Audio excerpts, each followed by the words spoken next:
आज का टॉपिक है सर्कुलेटरी सिस्टम। देखो, ये हमारा लंग्स है, ये हमारा हार्ट है, ठीक है। ये जो सर्कुलेटरी सिस्टम होता है, ये दोनों आपस में कनेक्टेड होता है। अब हम लोग स्टार्ट करेंगे लंग्स से। मान लो कि एक केस है इनहेलेशन का। केस 1 हम ले रहे हैं इनहेलेशन, जब हम लोग ऑक्सीजन को इनहेल करते हैं। ब्रीथिंग का एक पार्ट है इनहेलेशन। तो क्या होता है कि लंग्स में एक गैस का कंसंट्रेशन हाई हो जाता है। कौन सा गैस? ऑक्सीजन का कंसंट्रेशन हाई हो जाता है। यहाँ पे बहुत सारा ब्लड वेसल्स होता है। हम लोग पढ़े थे रेस्पिरेशन में कैसे ब्लड वेसल्स यहाँ पे होता है और एक्सचेंज ऑफ गैसेस होता है। तो ये जो ऑक्सीजन है, इस एल्वियोली, इसको एल्वियोली कहते हैं, एल्वियोली होता है। इस एल्वियोली से डिफ्यूज होकर कहाँ चला आता है? इस ब्लड वेसल्स में चला आता है। इसका नाम है पल्मोनरी वेन बोलते हैं। क्या बोलते हैं? Pulmonary vein. इस वेन में कैसा ब्लड ट्रांसपोर्ट हो रहा है? Oxygenated blood. ऑक्सीजनेटेड ब्लड को ट्रांसपोर्ट कर रहा है। अब क्या किया है कि लंग्स से पल्मोनरी वेन ब्लड को हार्ट के अंदर ले आया। हार्ट के लेफ्ट आर्टरियम में लाया है। कहाँ लाया है? लेफ्ट आर्टरियम में। अब लेफ्ट आर्टरियम से जो ब्लड है वो बाइकस्पिक वाल्व द्वारा कहाँ चला आया है? लेफ्ट वेंट्रिकल में चला। इस वाल्व को कहते हैं बाइकस्पिक वाल्व कहते हैं। ये यूनिडायरेक्शनल वाल्व होता है। अगर ब्लड ऊपर से नीचे आ रहा है तो नीचे से ऊपर कभी नहीं जाएगा। ऐसा नहीं है कि वापस ब्लड, अगर इधर से ब्लड आया ऊपर से पल्मोनरी वेन के द्वारा ब्लड आया, फिर इसके बाद लेफ्ट वेंट्रिकल गया तो फिर वापस उसी से चला गया, क्योंकि ये जो वाल्व होता है वो क्लोज हो जाता है इसके बाद, ठीक है। अब ये ब्लड यहाँ से लेफ्ट वेंट्रिकल से फिर से यहाँ पे एक वाल्व लगा होता है। यहाँ पे इस तरह से एक वाल्व लगा होता है। इस वाल्व को हम लोग बोलते हैं एरोटिक वाल्व। क्या बोलते हैं? इस वाल्व को बोलते हैं एरोटिक वाल्व बोलते हैं। क्या करता है कि लेफ्ट वेंट्रिकल से जब हार्ट पंप करता है तो एक प्रेशर से ब्लड इस एरोटिक वाल्व से हार्ट से क्या होता है? बाहर निकल जाता है। इस तरह से हार्ट से क्या हो गया? बाहर निकल गया। और जिस वेसल्स के द्वारा निकलता है उस वेसल्स को हम लोग बोलते हैं एरोटा बोलते हैं। क्या बोलते हैं? एरोटा बोलते हैं, ठीक है। आगे जाकर एरोटा बहुत सारा आर्टरियोल में डिवाइड रहता है। ये आर्टरियोल होता है, आर्टरियोल्स में डिवाइड हो जाता है। मान लो कि इसके बाद अब ये जो ब्लड में ऑक्सीजन है, इस ऑक्सीजन है और भी बहुत सारा न्यूट्रिएंट्स होगा, बट अभी हम लोग को ऑक्सीजन का सप्लाई पढ़ना है, क्योंकि सर्कुलेटरी सिस्टम में बेसिकली क्या होता है? ऑक्सीजन या कार्बन डाइऑक्साइड का ही एक्सचेंज होता है, सप्लाई होता है, ठीक है। इस एरोटिक वाल्व से हार्ट से ब्लड बाहर आया, ठीक है। एरोटा होते हुए अब मान लो कि बॉडी का कोई ऑर्गन है, बॉडी ऑर्गन के पास से ब्लड गया, ठीक है। इस ब्लड में अभी क्या होगा? अभी तक इस ब्लड में ऑक्सीजन होगा नहीं। ये हमारा ऑर्गन है। मान लो इस ऑर्गन में बहुत सारे सेल है ऐसे इस तरह से। अब ये ऑक्सीजन यहाँ से क्या हो गया होगा? सेल को डिफ्यूज होकर मिल गया होगा नहीं। सेल में यहाँ पे मान लो ऑक्सीजन ये जो डिफ्यूज होकर सेल के पास गया तो सेल इस ऑक्सीजन को यूज करके क्या बनाया होगा? CO2 बनाया होगा और ग्लूकोज बनाया होगा। यहाँ पे बना देते हैं। ऑक्सीजन को यूज करके यहाँ पे एक गैस बना लिया होगा, कार्बन डाइऑक्साइड नहीं, और ग्लूकोज को तोड़ने के लिए तो ऑक्सीजन को यूज किया था, तो ग्लूकोज तोड़कर अब एटीपी में कन्वर्ट हो गया होगा। अब जो है कार्बन डाइऑक्साइड है इस सेल से अब फिर से कहाँ अब्जॉर्ब होकर आ गया? इस ब्लड वेसल्स में ही आ गया। इस ब्लड वेसल्स में आ गया वापस, ठीक है। yes, अब यहां से इस ब्लड में एक दूसरा गैस प्रेजेंट है जिसको हम लोग बोलते हैं कार्बन डाइऑक्साइड, और ऐसे ब्लड को डीऑक्सीजनेटेड ब्लड भी बोलते हैं। क्या बोलते हैं? Deoxygenated blood. जिस ब्लड में कार्बन डाइऑक्साइड होता है उस ब्लड को हम लोग क्या बोलते हैं? Deoxygenated blood. Deoxygenated blood when के द्वारा ट्रांसपोर्ट होता है, ठीक है। सुपीरियर वेना कावा के थ्रू, सुपीरियर वेना कावा के थ्रू, वेना कावा के थ्रू हार्ट के राइट ऑरिकल में ब्लड जाता है, राइट ऑरिकल से ब्लड इंटर करता है, देखो। और ये ब्लड इम्प्योर ब्लड है या डीऑक्सीजनेटेड ब्लड है, ठीक है। अब यहाँ से फिर से एक वाल्व लगा है जिसको हम लोग बोल रहे हैं ट्राइकस्पिड वाल्व। क्या बोलते हैं? Tricuspid valve. ट्राइकस्पिड वाल्व होते हुए राइट वेंट्रिकल में ब्लड चला जाता है, जिस ब्लड में कार्बन डाइऑक्साइड है, इम्प्योर ब्लड है। अब ये होते हुए यहाँ से ये जो ब्लड है ये फिर से हार्ट से बाहर निकलने लगता है इस ट्यूब के द्वारा। यहाँ पे भी एक वाल्व लगा होता है, इस वाल्व को हम लोग पल्मोनरी वाल्व कहते हैं। क्या बोलते हैं? पल्मोनरी वाल्व बोलते हैं, ठीक है। ये भी यूनिडायरेक्शनल होता है। अब ब्लड यहाँ से निकल करके इस तरह से वापस किस में चला जाता है? ये लंग्स में चला जाता है, और यहाँ पे फिर से किसका एक्सचेंज हो जाता है? कार्बन डाइऑक्साइड एल्वियोली में चला जाता है, और फिर से यहाँ पे मान लो कि यहाँ पे एक और इस तरह से तुम्हारा पल्मोनरी वेन होगा, तो यहाँ से ऑक्सीजन अब किस में ट्रांसपोर्ट हो जाएगा? पल्मोनरी वेन में ट्रांसपोर्ट हो जाएगा। और इस ट्यूब को हम लोग बोलते हैं, जो राइट वेंट्रिकल से ब्लड को हार्ट से बाहर ले गया, लंग्स में ले गया, उस ट्यूब को हम लोग, उस वेसल्स को हम लोग बोलते हैं पल्मोनरी आर्टरी बोलते हैं। क्या बोलते हैं? पल्मोनरी आर्टरी बोलते हैं। इस तरह से ह्यूमन सर्कुलेटरी सिस्टम फंक्शन करता है। क्या पढ़े हम लोग कि मान लो कोई इनहेलेशन का केस लिए हम लोग, जिसमें हम लोग सांस ले रहे हैं, इनहेलेशन एक ब्रीथिंग का पार्ट है, तो हमारे लंग्स के एल्वियोली में ऑक्सीजन का कंसंट्रेशन क्या हो गया? हाई हो गया। यहाँ पे बहुत सारे ब्लड वेसल्स गए हुए होते हैं, बेसिकली वो पल्मोनरी वेन होते हैं, अगर वो हार्ट से डायरेक्टली अटैच होंगे तो ये जो ऑक्सीजन है इस ब्लड में एक्सचेंज होकर आ जाता है पल्मोनरी वेन में जो ब्लड है, और वो ब्लड डायरेक्ट किस में चला आता है? हार्ट के लेफ्ट और आर्टरियम में चला आता है। लेफ्ट आर्टरियम से बाइकस्पिड वाल्व द्वारा लेफ्ट वेंट्रिकल में वही ब्लड चला आता है। उसके बाद ये ब्लड लेफ्ट वेंट्रिकल से हार्ट से बाहर जाता है, ठीक है, जिस ब्लड में ऑक्सीजन होता है। अभी हार्ट से बाहर जाता है, इस एरोटिक वाल्व के द्वारा जाता है। एरोटिक वाल्व से जब ब्लड निकलता है, एरोटा होते हुए ब्लड बॉडी के डिफरेंट पार्ट्स में चला जाता है। अब ये एरोटा ही हर सेल के पास तो जाएगा नहीं, एरोटा आगे जाकर बहुत सारा कैपिलरी में डिवाइड हो जाएगा, तो एरोटिक वाल्व होगा यहाँ पे, इसको हम लोग कैपिलरी बोल सकते हैं। ये क्या हो सकता है? कैपिलरी हो सकता है, जो सेल में जाता है, सेल के अंदर तक जो ब्लड को ट्रांसपोर्ट करता है, या किसी ऑर्गन में जो ब्लड को ट्रांसपोर्ट करता है उसको हम लोग कैपिलरी बोलते हैं। यहाँ पे क्या हुआ है कि यहाँ पे एक्सचेंज ऑफ गैस फिर से हुआ है। यहाँ इस ऑर्गन में जो सेल था वो डिफ्यूज होकर ऑक्सीजन को ले लिया है, और जो कार्बन डाइऑक्साइड वो ग्लूकोज को तोड़ने के बाद जो कार्बन डाइऑक्साइड बनाया वो वापस किस में भेज दिया है? इस ब्लड वेसल्स में भेज दिया है। अब यहाँ से इस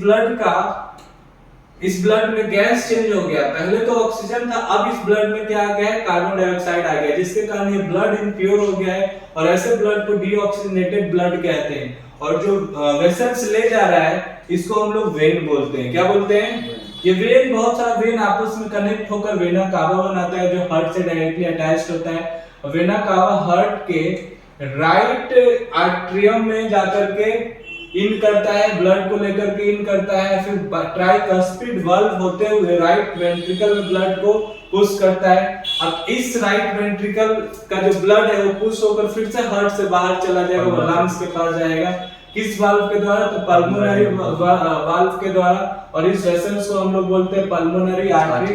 इसके होते हुए लंग्स में चला जाएगा और यहाँ पे फिर से एक्सचेंज ऑफ गैस हो जाएगा। इसी प्रोसेस को हम लोग बोलते हैं डबल सर्कुलेशन। क्या बोलते हैं? Double circulation. इसको मिटा दें, देखो मिटा करके इधर बनाते हैं। डबल सर्कुलेशन हम लोग क्यों बोलते हैं इसको?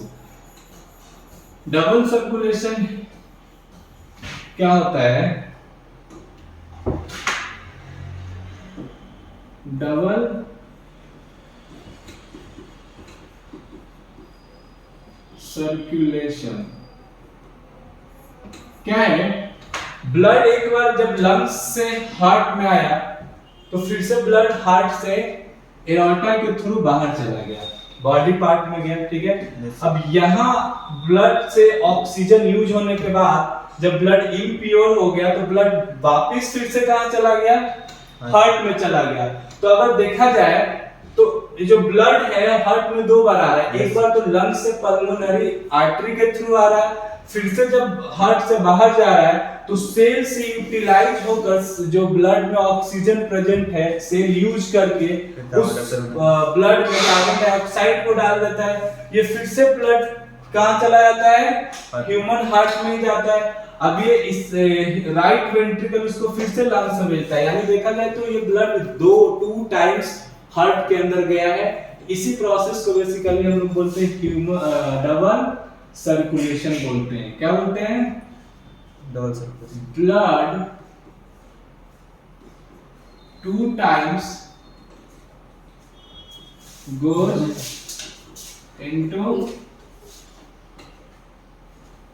into हार्ट, ठीक है। बस इसी को बोलते हैं सर्कुलेशन इन ह्यूमन बीइंग या सर्कुलेटरी सिस्टम। अपना यही है। हम लोग का बेसिकली सर्कुलेटरी सिस्टम क्लोज्ड होता है। बात करेंगे इसके बारे में, आगे देख लेते हैं ब्लड वेसल्स के बारे में। हम लोग बात कर रहे थे अभी close circulatory system. Circulatory system बहुत तरह का होता है। एक ओपन सर्कुलेटरी सिस्टम होता है, एक तुम्हारा क्लोज सर्कुलेटरी सिस्टम होता है। हम लोग का डबल सर्कुलेटरी सिस्टम है, सिंगल सर्कुलेटरी सिस्टम भी होता है और इनकम्प्लीट डबल सर्कुलेटरी सिस्टम भी होता है। बहुत तरह का होता है, लेकिन आज हम लोग को जो बात करना है वो क्लोज सर्कुलेटरी सिस्टम का बात करना है। क्लोज सर्कुलेटरी सिस्टम क्या होता है? इसमें क्या होता है? जो ब्लड है वो डायरेक्ट बॉडी के डिफरेंट पार्ट्स में जो ट्रांसपोर्ट होता है वो डायरेक्ट नहीं होता है, किसी वेसल्स के थ्रू होता है, किसी ट्यूब के थ्रू होता है। अगर ऐसा केस आए तो ऐसे सर्कुलेटरी सिस्टम को हम लोग क्या बोलते हैं? क्लोज सर्कुलेटरी सिस्टम बोलते हैं। जैसे हम लोग देखें कि सर्कुलेशन के लिए यहाँ पे बहुत सारा वेसल्स का जरूरत पड़ता है। तो इसमें देखते हैं क्लोज सर्कुलेटरी सिस्टम में बेसिकली हम लोग के पास 3 तरह का वेसल्स है। तो लिखेंगे transport of blood with the help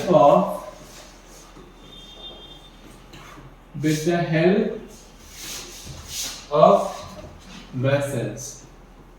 इसी को हम लोग क्या बोल देते हैं? Close circulatory system. अब इस सर्कुलेटरी सिस्टम में तरह तरह का वेसल्स पार्टिसिपेट करता है। जैसे हम लोग पढ़ लेते हैं टाइप्स ऑफ वेसल्स। कितने तरह का वेसल्स होते हैं? Types of vessels.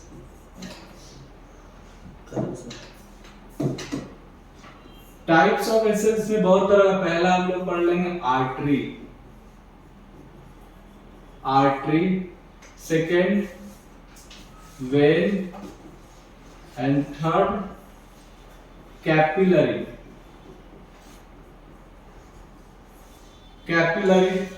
आर्टरी क्या होता है? पहला है आर्टरी। एक ऐसा वेसल्स है, इसको डिफाइन करने के लिए बहुत तरह से हम लोग डिफाइन कर सकते हैं। एक ऐसा वेसल्स है जो ब्लड को हार्ट से दूर ले जाता है। क्या बोले? एक ऐसा वेसल्स है जो हमेशा ब्लड को हार्ट से क्या करता है? दूर ले जाता है। वैसे वेसल्स को हम लोग आर्टरी बोलते हैं। देखो यहाँ पे इस केस में देख रहे हैं तो लेफ्ट वेंट्रिकल से ब्लड को दूर ले जा रहा है, ये ट्यूब ब्लड से हार्ट से ब्लड को दूर ले जा रहा है। इसको हम लोग क्या बोले थे, इसको एरोटा बोले थे। नहीं, यहाँ पे फिर से देख रहे हैं कि इस केस में भी राइट वेंट्रिकल से ब्लड को दूर कौन ले जा रहा है, तो यहाँ पे पल्मोनरी आर्टरी ले जा रहा है। यानी कि जो ब्लड को हार्ट से दूर ले जाता है उसको हम लोग आर्टरी बोलते हैं। नहीं, तो यहाँ पे लिख लो transport of blood away from the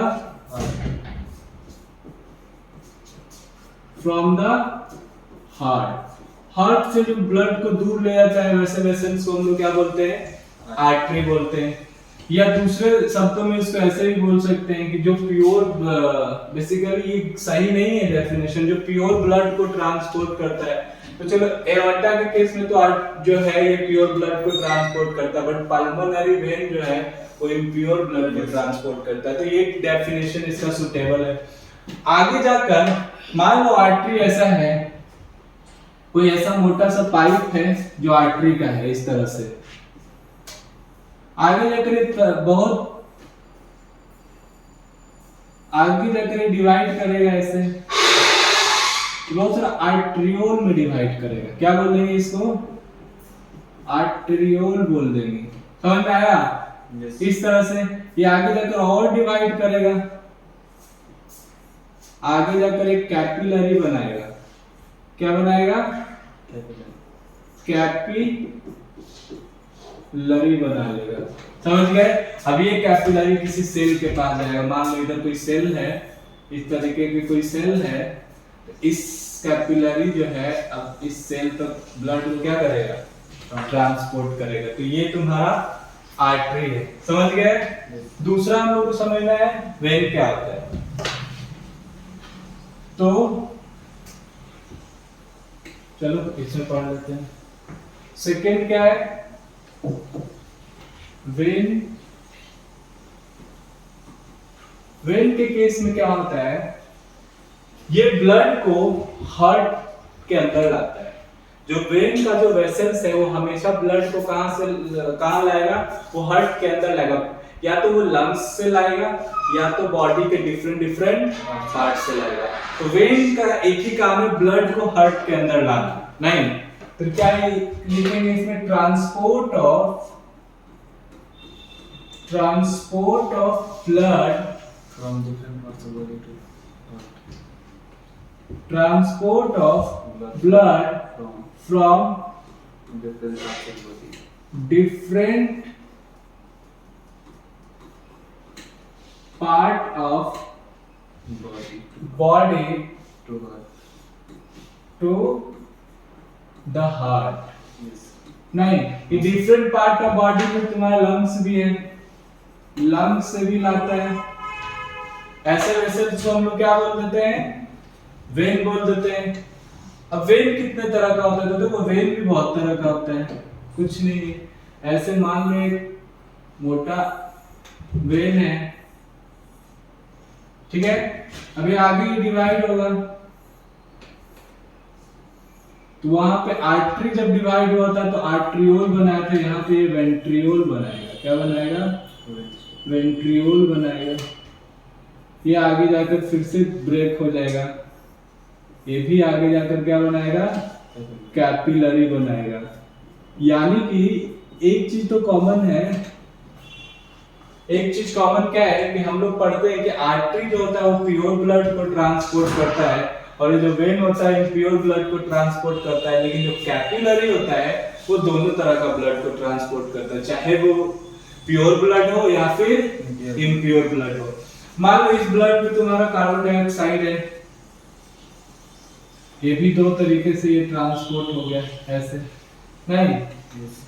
अब बेसिकली उल्टा ही हम दे दिए। तो देखो अभी जो कम इधर मान लो कोई सेल है, ऐसा कोई सेल है, इसके अंदर ये तुम्हारा कैपिलरी गया, इसमें ऑक्सीजन यूज होने के बाद क्या हुआ देखो, यहाँ पे ग्लूकोज को ऑक्सीजन के प्रेजेंस में जब ब्रेक किए हो एटीपी बनाया है और प्लस कार्बन डाइऑक्साइड।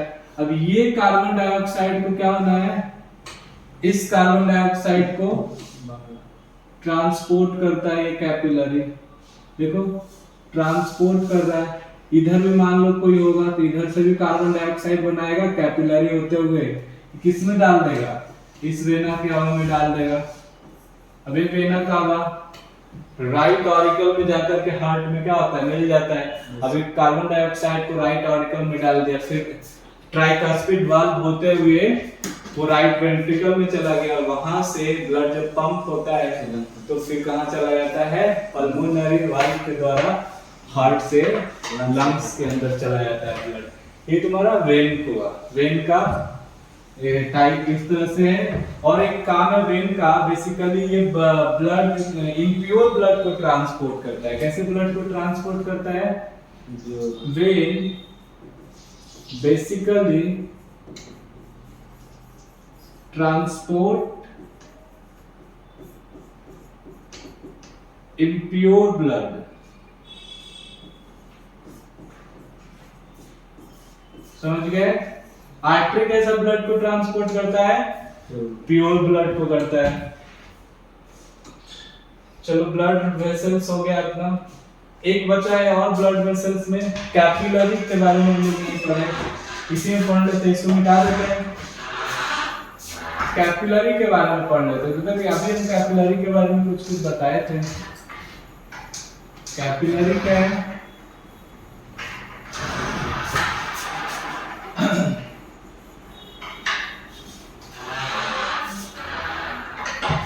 थर्ड अपना है कैपिलरी।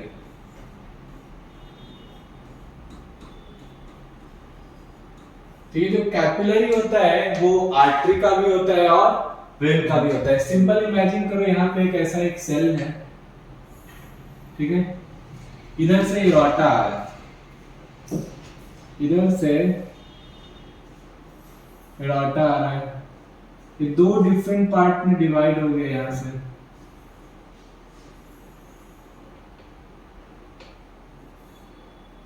ठीक है, इसमें ऑक्सीजन था, सेल ऑक्सीजन को क्या कर लिया, एब्जॉर्ब कर लिया। अब यहां से क्या हो गया कि इस ब्लड में ऑक्सीजन नहीं रहा, तो अब यहां से ये ब्लड किसी और गैस को ट्रांसपोर्ट करने लगा। नहीं, अब इस ब्लड में क्या आ गया होगा, अब जो ये ऑक्सीजन बेसिकली अभी पढ़ रहे थे ग्लूकोज को ब्रेक करने के लिए यूज होता है, तो इस सेल के पास, यहाँ पे मान लो ऐसे सेल है, इस सेल के पास बहुत सारा कार्बन डाइऑक्साइड होगा। अभी कार्बन डाइऑक्साइड डिफ्यूज होकर इस ब्लड वेसल्स में आ जाएगा। अब यहाँ से कॉमन वेसल्स बन जाएगा, जिसको हम लोग इसको वेना कावा बोलते हैं या वेन बोलते हैं। वेना कावा तो सबसे सुपेरियर होता है, हार्ट के पास होता है, ये वेन होगा। और ये क्या होगा, ये आर्टरी होगा, आर्टरी है। अब देखो, तो वेन और आर्टरी अलग अलग चीजें जो सेल के या किसी एक कोई ऑर्गन है, मान लो क्या है, ये कोई ऑर्गन है, तो किसी ऑर्गन के अंदर वाले इंटायर पार्ट में जो ब्लड का ट्रांसपोर्ट करता है, तो वैसे ही वेसल्स को क्या बोलते हैं, कैपिलरी बोलते हैं, जो किसी सेल तक ब्लड को जाकर क्या करता है, ट्रांसपोर्ट करता है। तो क्या लिख सकते हैं, transport blood inside the organ और टू द सेल। ठीक है, उसको हम लोग कैपिलरी बोलते हैं। अब जहां तक बात है ये प्योर ब्लड को ट्रांसपोर्ट करेगा या इम्प्योर ब्लड को, तो देखो ये जो कैपिलरी होता है वो दोनों तरह के ब्लड को ट्रांसपोर्ट करता है। जब ये आर्टरी डिवाइड होता है तो यहाँ पे जो कैपिलरी बनता है उसमें तो ऑक्सीजनेटेड ब्लड होता है। ये कैसा ब्लड होगा, इसमें ऑक्सीजन होगा तो ऑक्सीजनेटेड ब्लड होगा, ऑक्सीजनेटेड ब्लड कैपिलरी ट्रांसपोर्ट कर रहा है। नहीं, अब यहाँ से ये ब्लड, यहाँ से ये जो ब्लड है, अब सेल यूज कर लिया तो इस ब्लड में कार्बन डाइऑक्साइड है, तो क्या बन गया, यहाँ भी कैपिलरी है और एक कैपिलरी मिलकर के आगे जाकर क्या बना लिया, वेन बना लिया। समझ गए? इस तरह से ये आगे वेन जाकर हार्ट में जाकर मिलेगा, तब इस वेन का नाम चेंज होकर क्या हो जाएगा, वहां पे इसका नाम वेना कावा हो जाएगा। इसी ब्लड का नाम, सॉरी वेसल्स का नाम वेना कावा हो जाएगा। समझ गए? तो ये अपना वेसल्स की बात थी। एक टॉपिक और बच गया है, ब्लड के बारे में। ब्लड क्या है? ठीक है, ब्लड क्या है, एक तरह का फ्लूइड कनेक्टिव टिश्यू, हम लोग पढ़े थे। ब्लड क्या होता है, एक तरह का कनेक्टिव टिश्यू होता है, उसमें फ्लूइड कनेक्टिव टिश्यू होता है, क्योंकि इस ब्लड में क्या है, ये जो ब्लड है इसका नेचर है मूव करने का, फ्लूइड मतलब बहने का, इसीलिए हम लोग बोलते हैं फ्लूइड कनेक्टिव टिश्यू का ये बना है। अब देखो इसमें है क्या, हम लोग को पढ़ना है बेसिकली कंपोनेंट्स ऑफ ब्लड। क्या पढ़ना है? Components of blood. ये ब्लड किस तरह से बना है? देखो ब्लड में बेसिकली इसका दो पार्ट होता है, ब्लड का दो पार्ट होता है। पहला पार्ट को हम लोग प्लाज्मा कहते हैं। क्या बोलते हैं? प्लाज्मा। ये जो प्लाज्मा होता है वो लिक्विड पार्ट होता है ब्लड का, लिक्विड पार्ट। ठीक है। दूसरा होता है ब्लड सेल। ब्लड सेल होता है। ठीक है, ये दो पार्ट है ब्लड का, एक तो ब्लड प्लाज्मा और दूसरा ब्लड सेल है।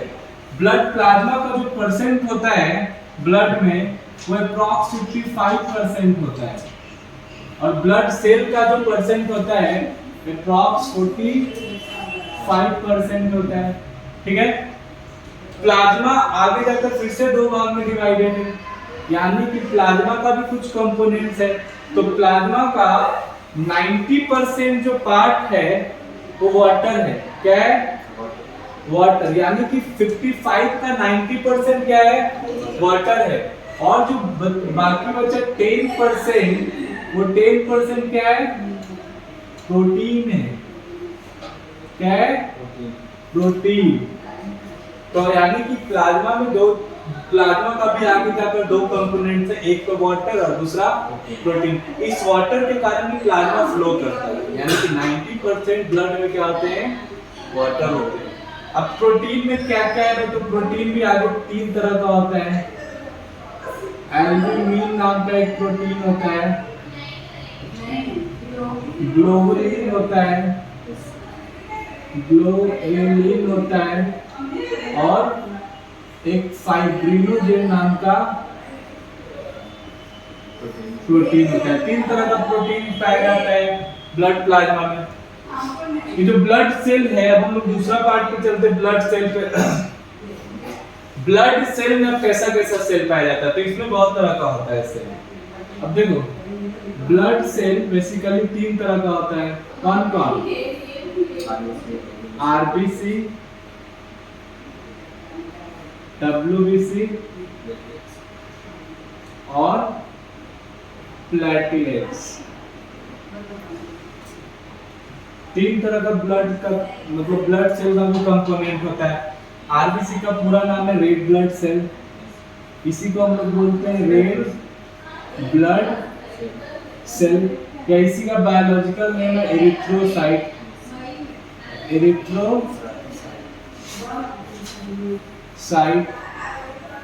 डब्ल्यूबीसी को हम लोग बोलते हैं white blood cell. White blood cell, इसका बायोलॉजिकल नाम है ल्यूकोसाइट। आगे जाकर डब्ल्यूबीसी का भी टाइप है, हम लोग पढ़ेंगे। ये प्लेटलेट्स है, इसका बायोलॉजिकल नाम है थ्रोम्बोसाइट। क्या बोलते हैं? थ्रोम्बोसाइट बोलते हैं। समझ गए? ये कंपोनेंट्स ऑफ ब्लड हैं। आगे पढ़ेंगे, ये जो आरबीसी है इसका आकार कुछ इस तरह का होता है। ये एक्चुअली अमीबॉइड शेप होता है, विदाउट न्यूक्लियस होता है, इसमें किसी तरह का कोई न्यूक्लियस नहीं होता है। ये अपना न्यूक्लियस को बाहर करके रखता है, इसलिए इसको इन्यूक्लिएटेड कहते हैं। आरबीसी को क्या बोलते हैं? इन्यूक्लिएटेड होता है। डब्ल्यूबीसी छोटा छोटा सेल होता है, व्हाइट कलर का, व्हाइट कलर यहाँ पे दिखेगा नहीं, इस तरह से छोटा छोटा सेल होता है। और प्लेटलेट्स भी इस तरह का छोटा छोटा सेल होता है, यानी कि इन तीनों में सबसे छोटा कौन होता है? ब्लड प्लेटलेट्स होता है। तो ये कंपोनेंट्स ऑफ ब्लड सेल हैं। आगे हम लोग और पढ़ लेंगे डब्ल्यूबीसी के बारे में, क्योंकि डब्ल्यूबीसी को का जो फंक्शन है आप हमारे बॉडी में बहुत ही इम्पोर्टेंट है। ठीक है, इसको That is nice. कितना